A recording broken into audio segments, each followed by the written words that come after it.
Sampai hari ini Engkau terus menyertai kami, dan kami tahu sisa waktu yang ada, kami pasti sanggup melewatinya. Apapun yang diwajibkan bagi kami Tuhan, dalam anugerah-Mu, kami sanggup melewatinya. Lepaskan dari hidup kami semua gerutuan, semua omelan, semua sungut-sungut yang tidak perlu, karena semua tidak membangun apapun. Tapi ajari kami Tuhan melewati yang harus kami lewati dengan kemenangan, dengan sukacita, dengan sikap hati yang benar di hadapan Tuhan. Dan kami tahu sikap hati itu akan membuat kami menikmati terobosan yang makin besar bersama dengan Engkau. Di dalam nama Tuhan Yesus, kami persembahkan sepanjang hari ini, bahkan sepanjang minggu ini dalam tangan Tuhan yang luar biasa.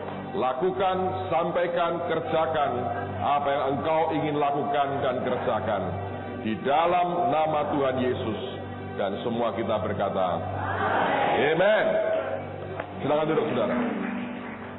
Coba buka dulu di Matius 18.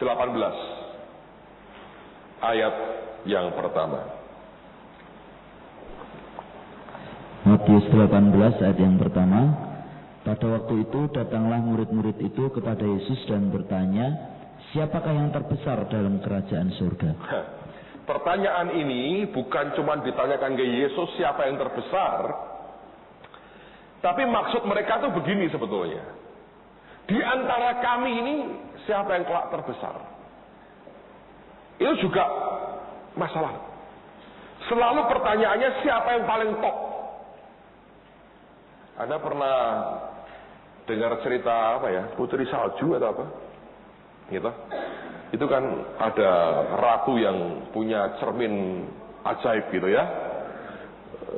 Cermin, siapa yang tercantik? Kalau dibilang kamu, senang dia. Kalau dibilang anak tirimu, marah. Ini sikap yang Anda dan saya itu harus perangi sendiri.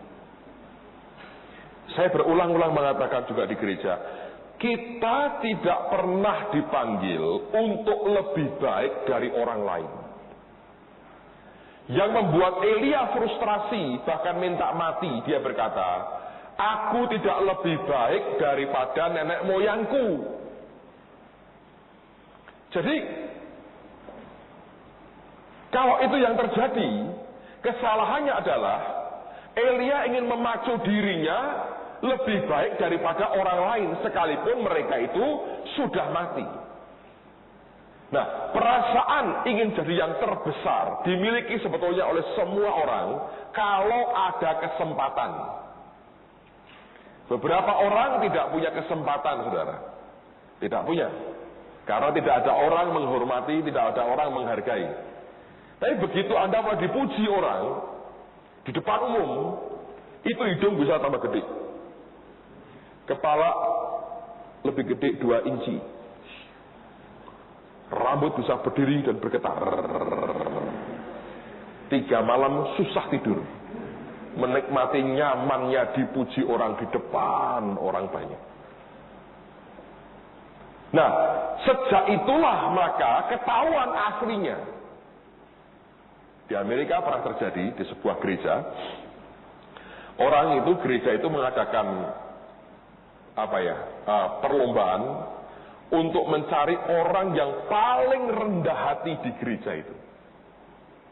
Jadi mereka mengumumkan bahwa sudah sejak sekian minggu lalu kami menilai diam-diam siapa yang layak mendapat julukan Mr. Rendah Hati atau Miss Rendah Hati atau pokoknya Bapak atau Ibu Rendah Hati. Jemaat kaget, saudara. Dan masih ada penilaian selama beberapa minggu lagi. Sejak itu semua jadi baik semua. Alim semuanya. Nggak ada lagi, semua diam. Shalom, shalom. Supaya terpilih. Nah, ini majelis gerejanya geli. Berkata gini, rupanya pada munafik ini orang-orang di gereja kita ini. Sekian minggu tenang tanpa protes apa-apa. Pura-pura rendah hati semua. Nah, akhirnya mereka setelah berpikir keras, berdebat keras, mereka menemukan satu calon tunggal, seorang bapak tua, yang mereka berkata, dari awal dia kelihatan rendah hati sekali. Baiklah, kita tetapkan bapak ini jadi Mister rendah hati di gereja. Pada minggu itu adalah minggu penentuan, dan gereja penuh dengan orang, karena mereka berpikir, siapa tahu aku pemenangnya. Beberapa orang sakit pun dipaksain ke gereja. Semua janjian di cancel semua ke gereja, supaya dapat pin, dikasih seperti piagam di dadanya begini, dengan bunga bagus gitu ya, dari kertas, dan dengan tulisan Mister rendah hati. Dan ketika setelah khotbah selesai, firman disampaikan untuk pertama kali, semua mendengarkan begini. Luar biasa. Terus diumumkan, pemenangnya adalah bapak ini, seorang bapak tua. Wah, semua kaget, semua tepuk tangan. Beberapa dalam hati berkata, aku rasa aku lebih rendah hati dari dia ya. Ini salah ini jurinya. Bapak ini maju ke depan, lalu kemudian mereka berkata, kami memilih Anda jadi orang yang paling rendah hati. Terus disematkan di dadanya pin yang gede. Tepuk tangani, dia berkata, terima kasih, saya tidak layak sebetulnya, tapi saya menghormati akan jerih payah Anda. Terus dia turun, duduk, dengan tetap rendah hati tertunduk, mengucap syukur dalam doa. Selesai acara hari itu, minggu berikutnya kebaktian lagi di gereja. Dan mereka, dewan jurinya kaget. Bapak tua ini ke gereja. Tahu apa yang terjadi? Pinnya tetap dipakai. Saya Mister rendah hati. Saya rendah hati. Saya yang paling rendah hati. Ternyata ini orang yang paling sombong. Kerendahan hati yang murni tidak akan dipamerkan ke orang, sambil kita mengatakan, aku yang paling rendah hati. Nangkap saudara. Soal siapa terbesar di kerajaan surga, memang itu merupakan obsesi para murid. Dan sampai hari ini sebetulnya, kalau ada kesempatan, lewat pujian, lewat sanjungan dari orang, lewat recognition dari orang, itu akan membuat kita naik. Dan kalau terjadi, Anda mesti waspada. Karena akarnya sebetulnya kesombongan. Lihat sekarang di Matius 20, ayat yang ke-20 sampai ayat yang ke-28. Matius 20 ayat 20 sampai dengan 28. Permintaan ibu Yakobus dan Yohanes bukan memerintah melainkan melayani.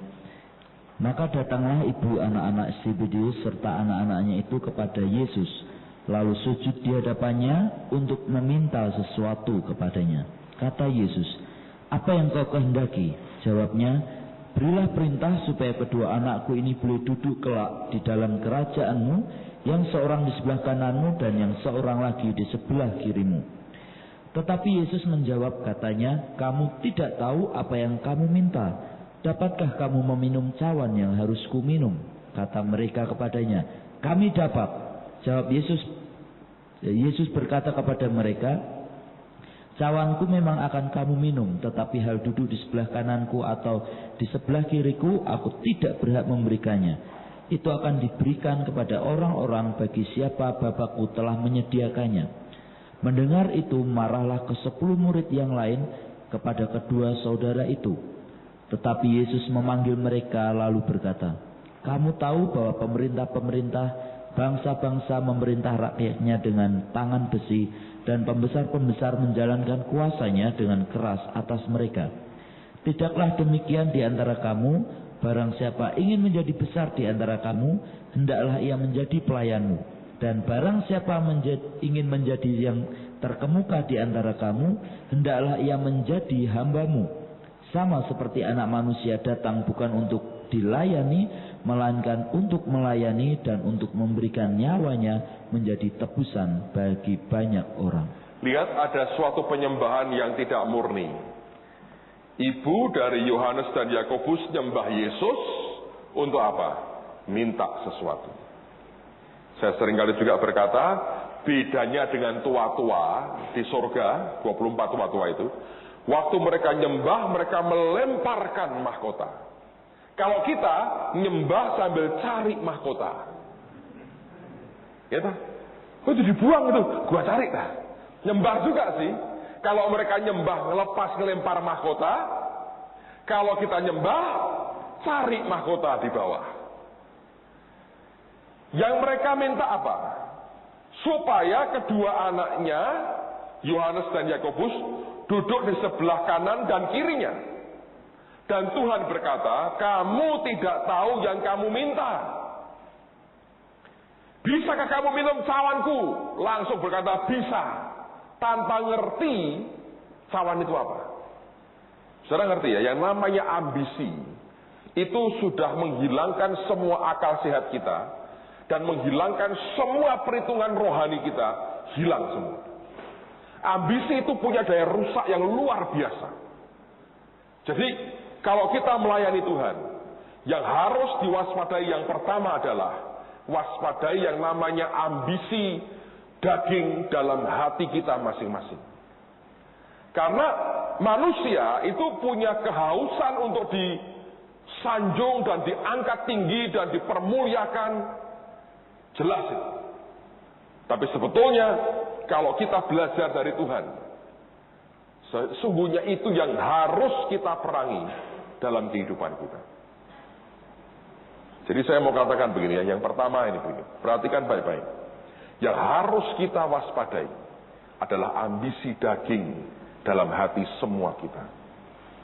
Dan itu semua orang punya. Tapi bedanya adalah yang satu memeranginya dengan kuat, yang satu membiarkan itu berlaku. Nah, kalau kita biarkan, saudara akan jatuhnya mengerikan sekali. Saya perhatikan banyak teman, banyak hamba Tuhan ya. Begitu mereka membiarkan ambisi dagingnya, kehormatan yang mau dicapai itu dibiarkan berkembang tanpa diperangi kuat dalam hidupnya, jatuh pasti sudah. Nggak lama kejungkung, habis. Tapi kalau kita sadari itu dalam hidup kita dan berkata, aku tidak ingin didikte oleh kenyataan bahwa aku punya ambisi, aku akan perangi ini. Dan semakin kita perangi daging kita, terus kita ingatkan diri sendiri untuk rendah hati, jangan sombong. Ngomongi terus ke diri kita, kamu tidak ada apa-apanya, semua karena kemurahan Tuhan. Dan kita bisa terus seperti itu, saudara. Anda akan lebih aman. Tapi kalau tidak, terjungkal pasti. Yang kedua, coba lihat Lukas 9 ayat 46 sampai 56. Lukas 9 ayat 46 sampai 56.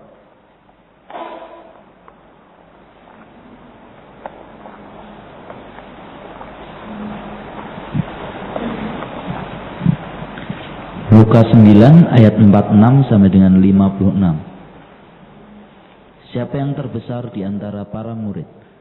Maka timbullah pertengkaran di antara murid-murid Yesus tentang siapakah yang terbesar di antara mereka.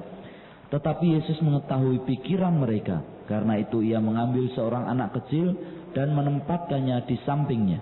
Dan berkata kepada mereka, barang siapa menyambut anak ini dalam namaku, ia menyambut aku. Dan barang siapa menyambut aku, ia menyambut dia yang mengutus aku. Karena yang terkecil di antara kamu sekalian, dialah yang terbesar. Yohanes berkata, Guru, kami lihat seorang mengusir setan demi namamu. Lalu kami cegah orang itu karena ia bukan pengikut kita. Yesus berkata kepadanya, Jangan kamu cegah, sebab barang siapa tidak melawan kamu, ia ada di pihak kamu. Ketika hampir genap waktunya Yesus diangkat ke surga, ia mengarahkan pandangannya untuk pergi ke Yerusalem. Dan ia mengirim beberapa utusan mendahului dia. Mereka itu pergi lalu masuk ke suatu desa orang Samaria untuk mempersiapkan segala sesuatu baginya. Tetapi orang-orang Samaria itu tidak mau menerima dia karena perjalanannya menuju Yerusalem.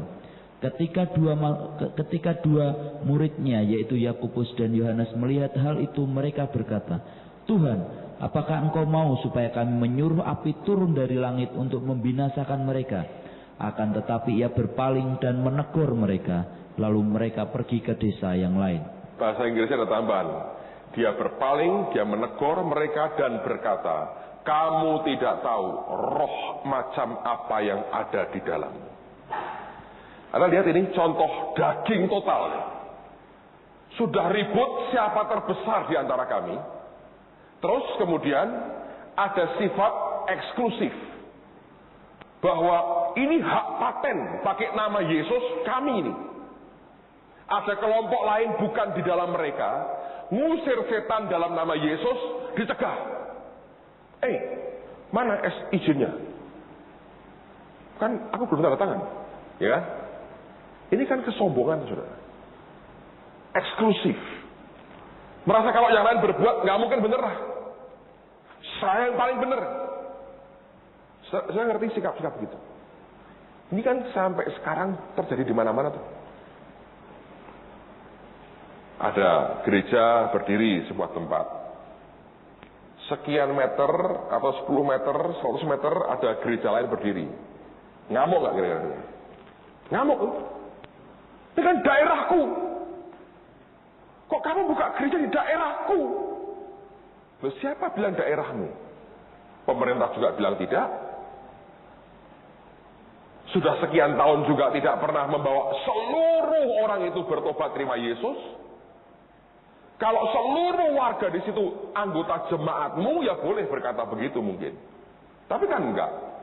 Cuma 2%. Tapi selalu perasaan seperti itu muncul. Jadi Anda mesti hati-hati soal sikap eksklusif untuk mementingkan diri sendiri. Ya, dan begitu kuat akan pengelompokan ini, itu bisa error, saudara. Ketika di Samaria, ditolak orang Samaria, mereka berkata gini, Yohanes berkata gini, "Tuhan, apakah Engkau mau kami mendatangkan api dari langit?" Untung itu yang ditanyai Yesus. Kalau saya akan berkata, "Silahkan toh kalau bisa." Apa dikira bisa? Tapi itu kan luapan kelompok. Mereka tidak ngerti akan, loh Tuhan itu mau mati untuk mereka. Nangkap saudaranya? Jadi kalau ada orang berkata tidak, langsung dianggap musuh besar. Padahal kalau orang berkata tidak dengan kita, mungkin karena ketidakmengertiannya. Tapi kalau kita sekarang ini, kita berpendapat begini, orang berkata tidak, kita berkata apa? Musuh ini harus diperangi, dibasmi. Kita tunjuk, kita jelek-jelekan, kita singkirkan. Itu kan yang gawat, saudara. So ini saudara dari sononya begitu. Jadi kalau kita kena tercemar dengan hal beginian, ya normal sih. Tapi tetap harus Anda perangi. Ingat ya, kita ini tidak pernah dipanggil untuk membangun kerajaan sendiri. Kita dipanggil untuk membangun kerajaan surga. Jadi sifat eksklusif begitu. Yang berkata kalau kamu tidak teman berarti kamu lawan. Tidak mendukung berarti kamu pemberontak. Ya salah. Karena Alkitab mengatakan nubuat kita itu tidak sempurna. Jadi kalau kita merasa dapat dari Tuhan, kalau orang lain tidak merasa apa-apa, mereka diam, jangan diperangi. Nanti saudara, ini yang saya alami sendiri. Pada waktu saya dapat perintah Tuhan untuk membangun Holy Stadium itu, dia hanya berkata mulai melangkah. Yang saya dengar. Tapi di hati langsung tahu maksudnya apa. Waktu mau beli tanah yang 8,2 miliar, saudara. Saya ngomong terus terang. Bahkan istri saya sendiri tidak langsung berkata amin, tidak.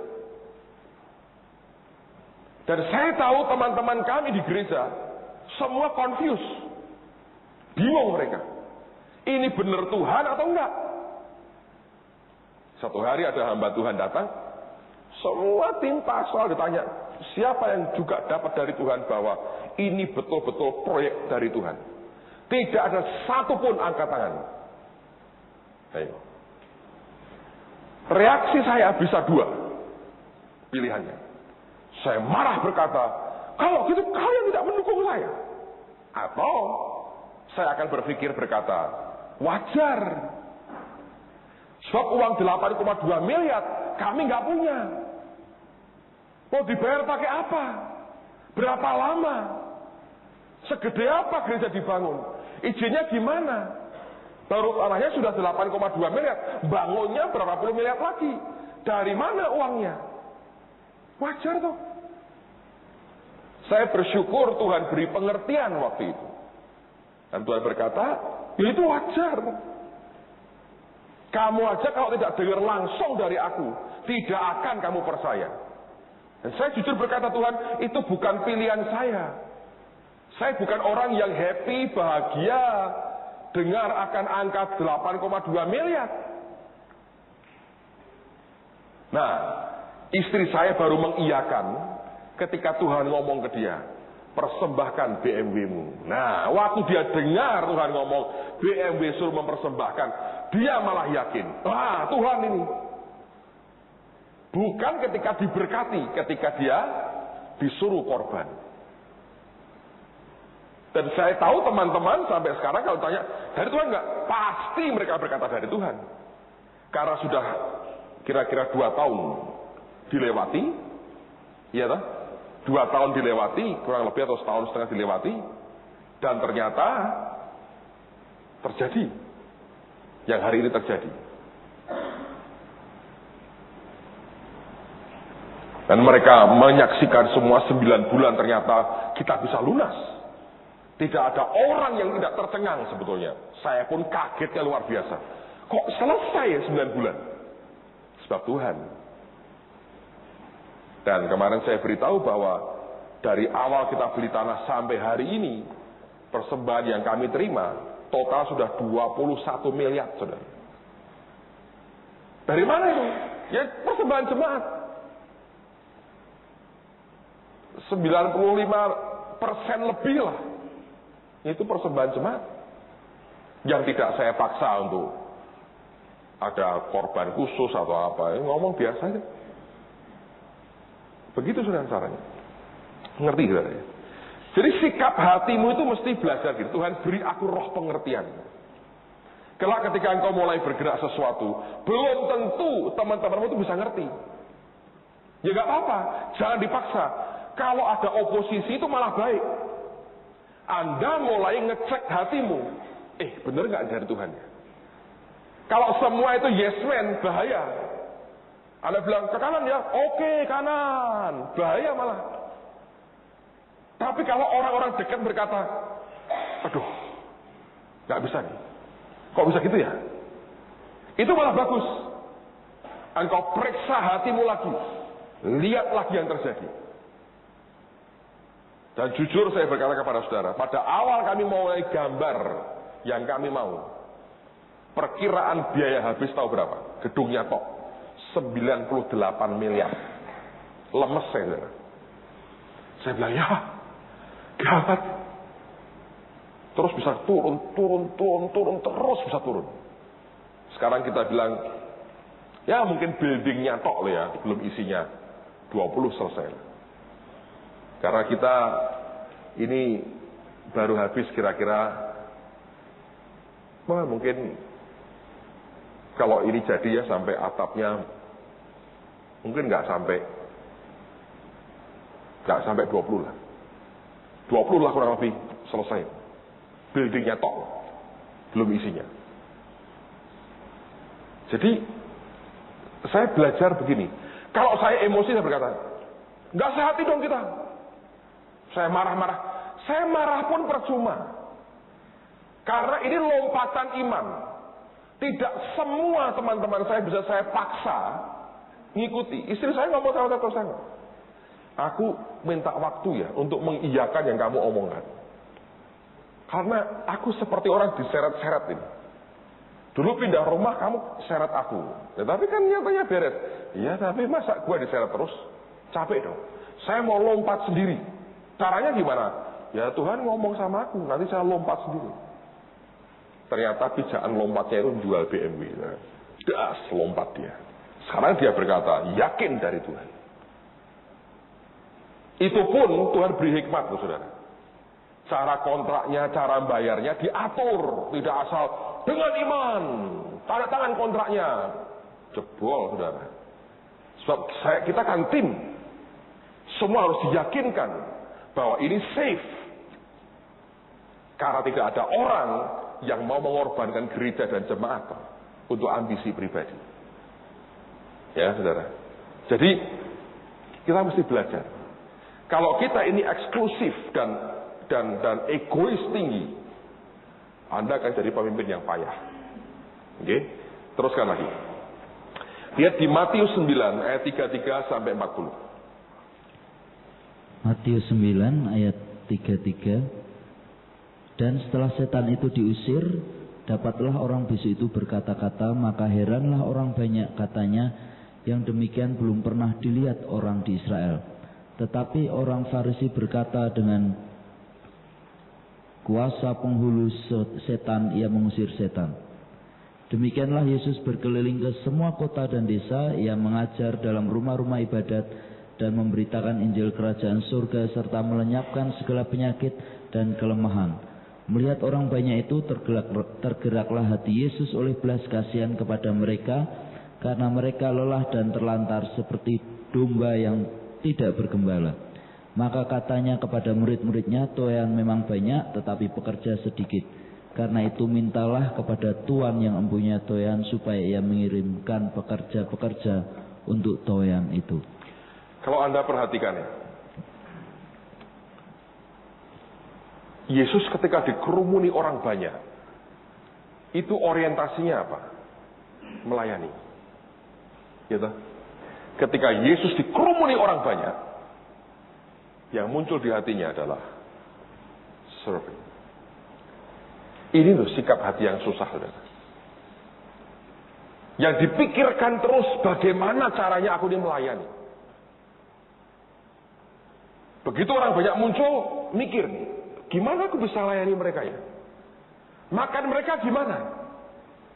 Nah itu bagian-bagian yang sering kali nggak kepikir. Karena biasanya kita terlanjur enak toh, oh aku kalau buka restoran, gua nggak laris kok.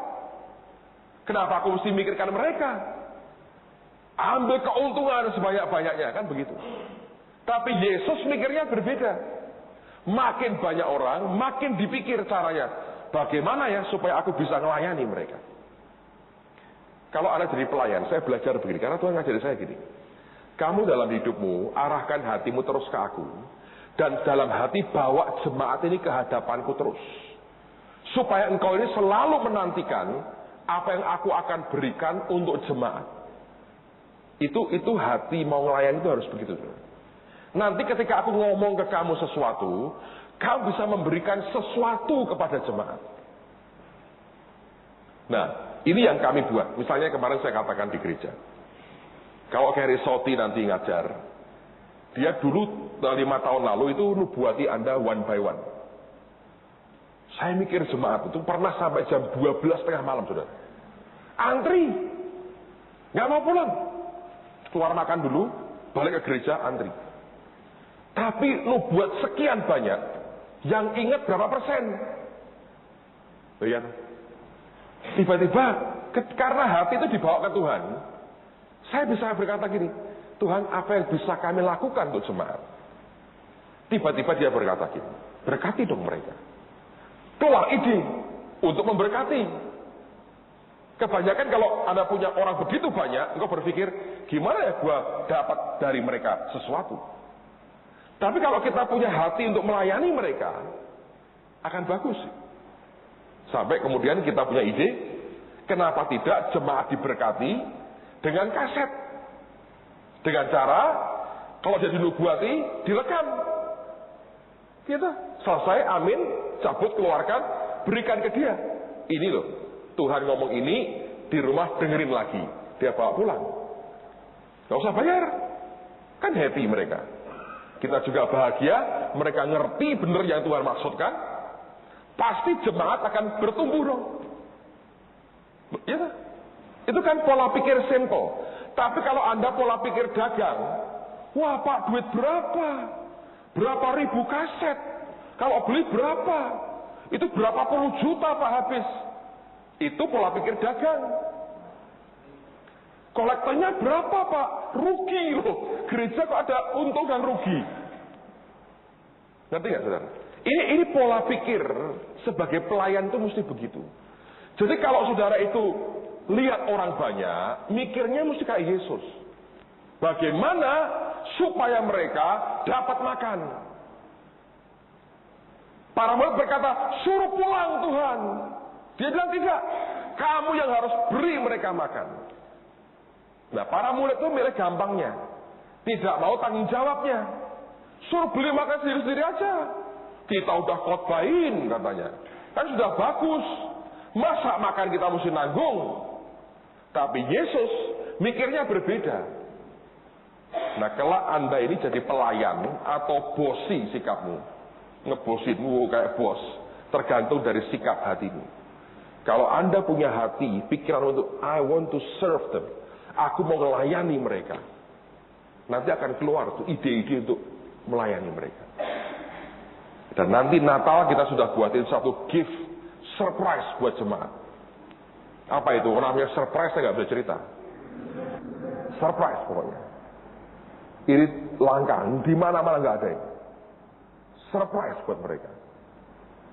Kami ingin memberi yang kami sebetulnya tidak punya. Tapi ini surprise. Bagus. Ini pernah di gereja terjadi. Saya belum pernah buat kedua kali. Ini sudah mungkin 3 tahun atau 4 tahun lalu. Suatu pagi, minggu pagi itu, saya lagi doa mau ke gereja. Tuhan ngomong sama saya gini. Ini ada beberapa orang, dia bilang 7 atau 8 orang, yang kesulitan keuangan. Sampai makan hari ini makan, tidak tahu dari mana uangnya. Jelas Tuhan. Terus Tuhan ngomong, saya bilang, Tuhan, apa yang Engkau mau? Aku mesti nyampein firman apa? Tuhan ngomong, sampaikan yang sudah aku perintahkan kemarin. Jangan diubah. Itu pesanku. Tapi ada pekerjaan tambahan buat kamu. Saya bilang, apa Tuhan yang Engkau mau? Dia berkata gini, ambil duit 500.000 per amplop. Siapin sekian banyak. Terus panggil mereka. Mereka yang makan pun untuk hari ini tidak tahu. Suruh maju ke depan. Mereka yang rendah hati, setelah kamu doakan, panggil ke belakang. Kasih duit 500.000 per orang. Pernah dengar yang begitu, saudara? Saya nggak pernah juga. Tapi kali itu jelas dia ngomong. Saya ngomong ke istri saya. Kita punya uang nggak? Ada. Aku minta 4 juta. Buat apa? Kamu amplopin, pokoknya tiap amplop 500.000. Kalikan 8 amplop, 4 juta. Bawa ke gereja sekarang. Tuhan ngomong gini. Ya, saya berkata, wah aku sejahtera. Kita bisa buat. Oke ya? Siapin amplop. Kerja cepat, bagi. Masukin amplop, bawa ke tas, ke gereja. Saya tidak ngomong orang-orang. Diam ini. Saya cek terus di hati, Tuhan, gua ini kayak Sinterklas, bagi duit atau apa. Ini kan dramatis banget, saudara. Tapi Tuhan berkata gini, mereka perlu diyakinkan. Aku peduli dengan mereka. Dan saya nggak pernah disuruh lagi saya itu. I don't know why. Mungkin nanti siang saya nggak tahu.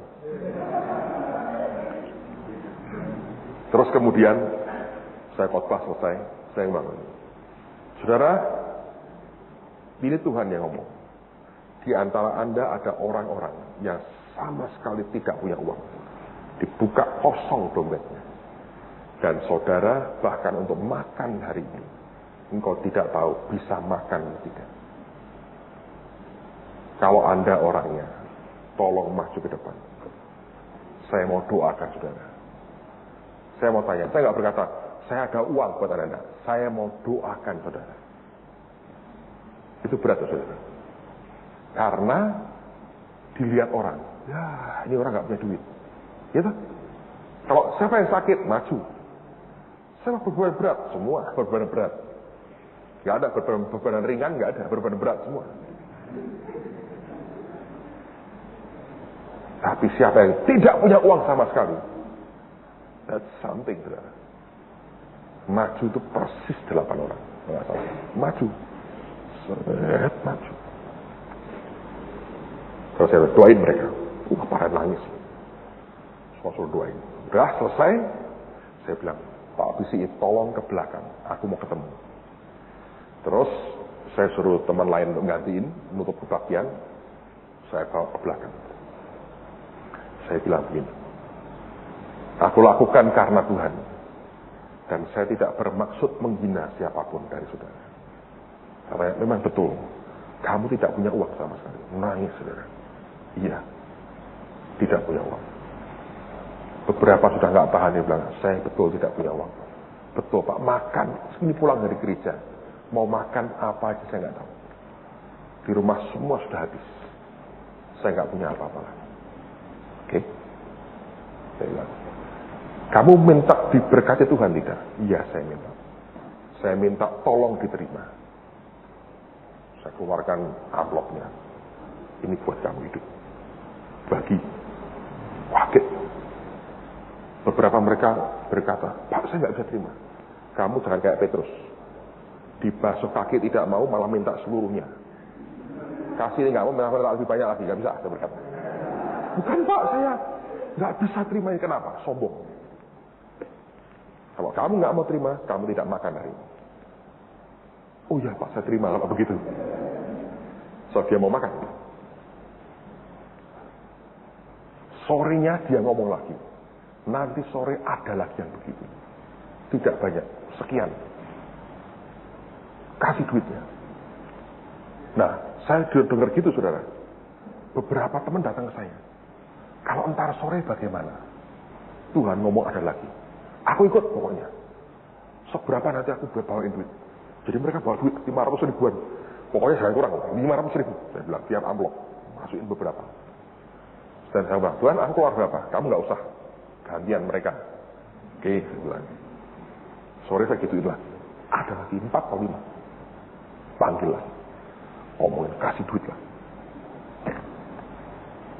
Menurut sepengetahuan saya, dari semua yang kita berkati hari ini diberkati hidupnya. Serius. Saya tahu mereka bisa hidup bagus sekarang. Terima uang dengan rendah hati. Dan hidup mereka diberkati. Terakhir ada yang bisa beli rumah baru dan sebagainya. Saya bilang luar biasa Tuhan. Itu hanya bisa terjadi kalau sikap hatimu itu mau melayani mereka. Tapi kalau sikap Anda dan saya ingin ambil dari mereka, rusak. Nggak bisa. Tidak akan pernah keluar apapun untuk memberkati jemaat. Jadi kalau menghadap ke Tuhan, hati diarahkan dan berkata Tuhan, jemaat ini bagaimana? Yang kau mau buat mereka itu apa? Ada waktunya dia berkata, ajak doa puasa. Ada waktunya berkata, ajak begini. Ada waktunya berkata, buat begini. Dan semua itu dikerjakan dalam ketulusan hati. Anda akan lihat Tuhan kerja dengan luar biasa. Kalau Anda perhatikan di gerejanya, tidak selalu kalau kita buat kebaktian itu ada persembahan. Romantic worship itu, polisi bilang itu mungkin hampir 7.000 ya datang. Sampai mereka protes, katanya 1.000. Ya kita memang bilang kurang lebih kok. Ternyata lebihnya banyak, saudara. Ini 7.000 ini, hampir 7.000. Kalau Anda berpikir dagang, mikirnya apa? Wah, kolektor. Ya benar, salah. Tidak selalu harus begitu. Kita mesti belajar ngikuti apa yang Tuhan mau. Jangan punya mentalitas ingin ambil. Gitu. Kalau Anda mentalnya mau ngambil, gereja dianggap sebagai company, ya hancur. Tapi kalau kita punya mental melayani, kita akan berkata, apa yang bisa terbaik ya yang aku berikan untuk mereka. Akan keluar banyak ide, banyak hal yang total itu memberi. Kami 2 tahun kan tiap akhir tahun kita berikan kaset blessing aja. Rekaman dari firman tentang berkat Tuhan untuk mereka dengerin. Free. Kita nggak pernah minta mereka bayar. Atau persembahan ekstra. Oh iya, keluar uang besar. Tapi gereja itu bukan company, bukan perusahaan dagang. Nah kalau gereja itu punya sikap hati yang murah, itu nular ke bawah, saudara.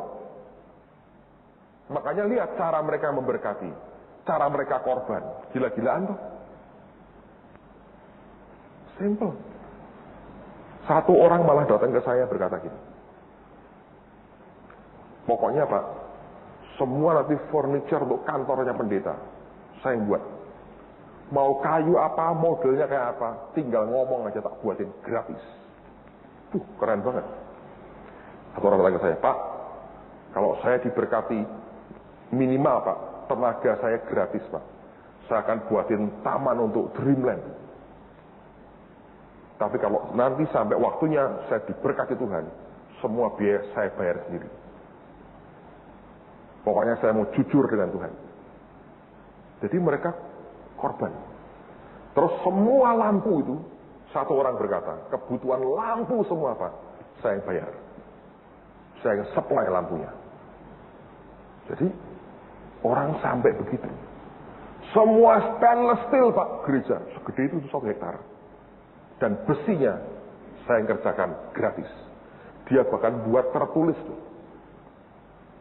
Itu duit berapa, saudara? Bayangin.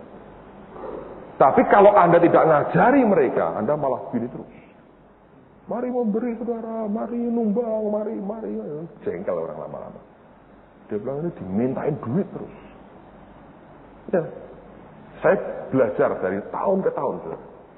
Orang itu ada titik jenuhnya di berbagai hal. Nah, jadi kalau kita tidak punya hati kayak Yesus, yang berkata, I want to serve them. Anda tidak akan pernah dapat ide apapun untuk memberkati mereka. Gitu. Kita bisa memberkati dengan cara yang bagus. Kita buat romantic worship tuh, tahu biayanya murah. 15 juta. Cukup. Ribuan orang diberkati. Pulang ada kolektor. Ada juga yang masih memberi itu. Nyaris terbakar. Heran tuh beberapa akses bisa peka. Pak, saya berasa ada uangnya Pak. Kamu kok yakin? Enggak tahu Pak. Berasa saya. Kamu kok peka? Seharusnya diputuskan. Cuma dibongkar. Betul saudara. Ada duit masuk situ. Waduh, nyaris kita bakar duit. Selesai umumkan tidak ada persembahan. Anda bawa barang seperlunya. Pakaiannya casual. Tapi toh orang punya hati tetap memberi. Saya belajar. Harus dimulai dari para pelayannya. Kalau pelayannya cuma begini terus, saudara.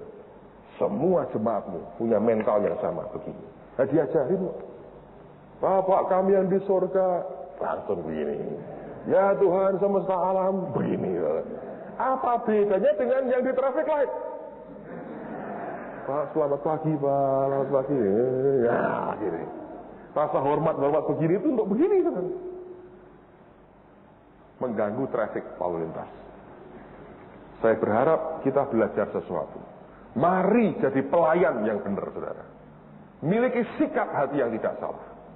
Nah, saya percaya dengan itu, nama Yesus dipermuliakan. Ada penelitian yang dibuat tentang perilaku binatang. Dan ada 2 binatang yang saya baca di artikel itu yang dipakai sebagai kelinci percobaan. Tapi seringkali bahwa perilaku binatang itu juga mencerminkan akan perilaku manusia. Kelompok binatang pertama itu adalah kelompok monyet, saudara. Ada yang tidak kenal monyet? Darwin pernah mengakui sebagai leluhurnya. Saya tidak. Monyet ini diambil 4 ekor monyet, lalu mereka dikurung dalam satu kurungan yang tidak terlalu gede. Di tengah kurungan itu diberi suatu besi, pipa besi gitu ya, naik. Dan di ujung atas sana digantung akan aneka buah-buahan kesukaan monyet. Pisang diantaranya, yang lain saya nggak tahu. Pokoknya digantung buah yang monyet suka sekali. Tapi di atas lagi itu nongkrong beberapa orang yang punya tembakan kanon air, tahu ya, yang bisa nyemprot dengan kekuatan tinggi dan sekarang dipakai untuk menghalau demonstran. Ya, saya pernah ngobrol dengan teman-teman karena sekarang kan polisi agak repot. Semua kan pakai hak asasi manusia. Dulu demo digebukin biasa, sekarang demo digebukin rame, dipecat polisinya, segala macam. Jadi repot. Sekarang mereka beli namanya kanon air, itu ada air setenggi gitu ya, dengan tembakan yang kuat. Jadi kalau tembakkan itu orang kepelanting dan diharapkan tidak terlalu mencelakakan. Kita pernah ngobrol di Jakarta ini, saya bilang, kalau kanon air tidak mempan, ada teman berkata ini airnya diganti tinja aja bagus. Pasti bubar itu. Ya kan? Pasti bubar. Dan wartawan juga akan ogah wawancarai mereka. Nah saudara, ini apakah bagaimana ya? Saya pikir kalau sudah brutal, nggak bisa ditahan, sudahlah pakai ini aja. Dijamin, saudara. Itu orang bisa marah, tapi bubar pulang masing-masing. Mau mandi di sungai, Jakarta juga jorok sungainya, Semarang juga jorok, yang lain jorok. Di desa jernih nggak ada demo. Tapi kalau di kota sudah susah, tembak pakai tinja aja selesai. Pasti bubar, polisinya senang. Gitu. Tapi ini bukan soal tinja, ini betul-betul kanon air. Yang tembak persis kalau ditembak pasti orang kepelanting. Apalagi monyet. Jadi apa yang terjadi, ini beberapa orang di atas tempat itu, ya mereka sembunyi, mereka siap dengan kanon air. Si monyet tidak tahu ada orang di atasnya, tapi di ujung dari pipa itu ada aneka buah-buahan makanan si monyet. Nah, monyetnya tidak dikasih makan, mereka lihat buah, mereka manjat. Begitu sudah separuh lebih, ditembak pakai kanon air, jatuh, plak, jatuh. Coba lagi, tembak lagi, jatuh lagi. Empat-empatnya bergantian nyoba. Makin lapar, mereka makin emosi kan. Mereka makin mau naik ke atas, dan setiap kali tembak, tembak, nggak bisa. Saudara, setelah itu, saudara, setelah beberapa hari, monyet punya pikiran juga. Jadi kalau kita terlalu bodoh, malu sama si monyet, saudara. Lalu ketika sudah jatuh berulang-ulang, mereka belajar. Percuma aku naik ke atas. Nanti akan ditembak dan aku apa? Jatuh. Lalu oleh para ahli ini, diambil seekor monyet yang sudah trauma itu, diambil dikeluarkan. Diganti dengan monyet baru. Nah kali ini, tembakan kanon airnya dibuang, nggak ada. Jadi kalau mereka manjat naik, pasti akan dapat buahnya. Monyet baru ini tidak punya trauma. Ngerti? Tapi dia dikitari 3 temannya yang sudah trauma dengan pipa itu dan buah itu. Monyet baru ini melihat buah itu, dia langsung melompat, dia mau manjat. Begitu dia mau manjat, 3 monyet lainnya ngejar dia, ditarik turun ke bawah. Setiap kali mau naik, ditarik turun ke bawah. Itu kasih atau tidak sebetulnya? Hah? Ayo katanya. Itu kalau manusia kasih atau tidak? Motivasinya benar nggak? Benar kan? Benar. Mereka ngalami berhari-hari naik jatuh. Dia tidak mau temannya ini ngalami seperti mereka. Betul nggak? Tapi ternyata kanon airnya sudah tidak ada. Ketika saya baca cerita ini, saya punya beberapa perenungan yang buat hidup saya bagi buat Anda. Seringkali kita juga begitu. Kita punya motif kasih terhadap yang lain. Berdasarkan pengalaman kita yang begini ini berbahaya. Ya. Tapi kita juga tidak boleh lupa bahwa nasib orang itu berbeda-beda. Ngerti saudara? Kemarin saya bacakan di gereja, Ibrani 12. Ada yang namanya perlombaan yang diwajibkan bagi kita. Kata perlombaan itu artinya struggle, konflik, juga adu lari. Artinya setiap kita itu punya suatu pergumulan dan konflik masing-masing yang wajib hukumnya. Dan setiap kita itu berbeda. Jadi kalau saudara melayani orang lain, memang baik kita cerita dari pengalaman pribadi kita. Tapi jangan membatasi orang lain. Sepertinya semua harus punya pengalaman seperti yang saya alami. Beberapa hal memang secara in generalnya betul. Bahwa pengalaman-pengalaman tertentu itu berlaku untuk semua orang. Tapi jangan sampai pengalaman itu membuat kita ketakutan. Dan ketakutan kita itu ditularkan kepada orang lain. Nangkap saudara ya? Saya ini dulu saya pernah cerita dengan saudara, ketika kecil saya orang yang rendah diri luar biasa. Bukan rendah hati. Minder sekali saya. Sampai kelas 3 SD, papi saya harus tungguin saya di sekolah. Parah. Tapi saya sadar itu, bahwa aku ini sedikit banyak menyimpan perasaan seperti itu. Ketika saya mulai punya anak, saya tidak boleh, saya sadar, menularkan ketakutanku dulu kepada anak-anak. Mereka tidak boleh ketakutan seperti saya ketakutan. Ya, Anda juga sama. Semua kita mesti punya ketakutan tertentu dalam kehidupan kita. Ada trauma-trauma tertentu yang membuat kita berkata, wah ini berbahaya, ini mengerikan. Jangan ditularkan kepada orang lain. Sebab struggle, konflik, pergumulannya itu berbeda-beda. Jadi biarkan masing-masing berkembang sesuai dengan apa yang Tuhan tetapkan dalam kehidupan mereka. Nah, waktu anak saya sekolah, langsung mereka berkata, Mama tinggal aja. Ditungguin malah malu. Saudara. Saya bangganya luar biasa. Saya bilang, wah anak gua lebih berani dari saya. Saya gak berkata, ya kenapa gak takut seperti saya? Karena ketakutan yang saya alami menyiksa saya bertahun-tahun. Jadi dengan orang lain pun, jangan membiasakan untuk kontrol orang sedemikian rupa, sampai harus mengikuti pola hidup kita persis. Dari A sampai Z, tidak ada hukum yang mengharuskan seperti itu. Orang harus ikut Yesus. Beberapa prinsip kita boleh ajarkan, tapi kenyataan membuktikan orang kalau tidak mengalami sendiri, dia tidak bisa belajar. Jadi dalam proses kita bergaul dengan orang lain, jangan paksakan kehendak kita, jangan paksakan konsep kita. Kita berkata ini yang paling benar, jangan melenceng dari ini, salah. Berikan kebebasan, setiap orang itu merenung sendiri. Setiap orang berpikir, setiap orang menganalisa dan ngalami sendiri. Nanti kelak setelah beberapa kali dia ngalami begitu, Anda berkata, wah aku juga pernah ngalami, engkau boleh hentikan. Dalam pengertian engkau beri nasihat, engkau berkata, aku pernah ngalami ini. Boleh gak aku share dengan kamu?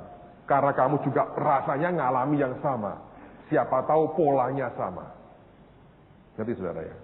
Kalau tahu telek-telek ini salah pasti, ya sudah. Contoh begini, kalau engkau ini beriman, sakit tidak ke dokter, percaya, tengkingi, sembuh. Jangan engkau berkata kepada semua orang, tidak usah ke dokter ya. Percaya saja, sembuh. Buktinya saya, beda saudara. Ada teman kena serangan jantung, masih muda. Dokter berkata, di kateter kita mau lihat jantungmu seperti apa. Dia takut. Ada suara berkata, masa gak beriman? Imani. Nah, yang mati bukan dia. Dan saya ditanya, loh saya berkata gini, kamu takut tidak kalau kamu kena serangan lagi? Atau kamu memang yakin kamu sembuh? Wah saya takut Pak, kateter.